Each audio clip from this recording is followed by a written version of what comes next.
Now let's turn to this now infamous clip from the BBC where Alessio Rastani spoke to them. He spoke some truth. Everybody in the mainstream media is now dismissing him because, shock, he loses his own money when he trades. But Max, let's look at his answer when he was asked whether this European stabilization plan would work. What I would say to everybody is get prepared. This is not a time right now to wishful thinking the government is going to sort things out. The governments don't rule the world. Goldman Sachs rules the world. Goldman Sachs does not care about this rescue package, neither does the big funds. As we've been saying, Goldman Sachs rules the world. The bankers rule over the governments. We've been saying this for years now. Should not be a surprise. Now, the trader here is just saying, look, it's an adversarial relationship.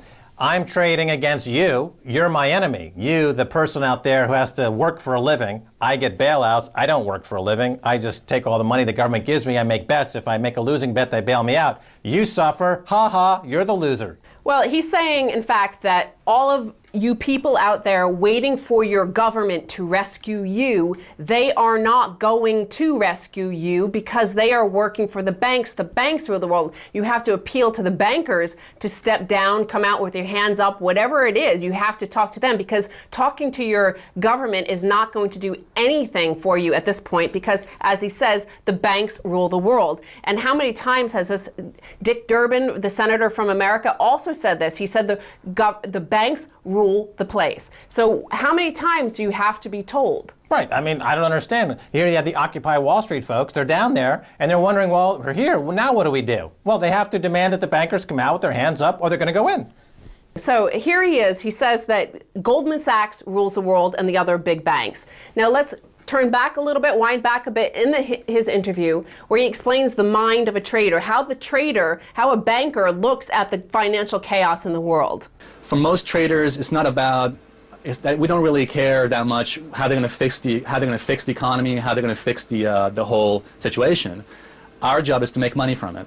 And personally, I've been dreaming of this moment for 3 years. I have a confession, which is I go to bed every night, I dream of another recession. I dream of another moment like this. Why? Because people don't seem to maybe remember, but the 30s depression, the depression in the 30s, wasn't just about a market crash.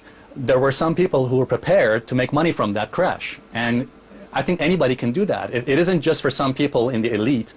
Anybody can actually make money. It's an opportunity. Well, once again, it shows the asymmetric quality of this guerrilla warfare between traders that can profit in any market and the overall economy that can only profit in up markets. And not only that, but a down market, because it's driven by fear, happens quickly, so your annualized rates of returns are higher, so they have an incentive to create fear. Fear pays more than faith.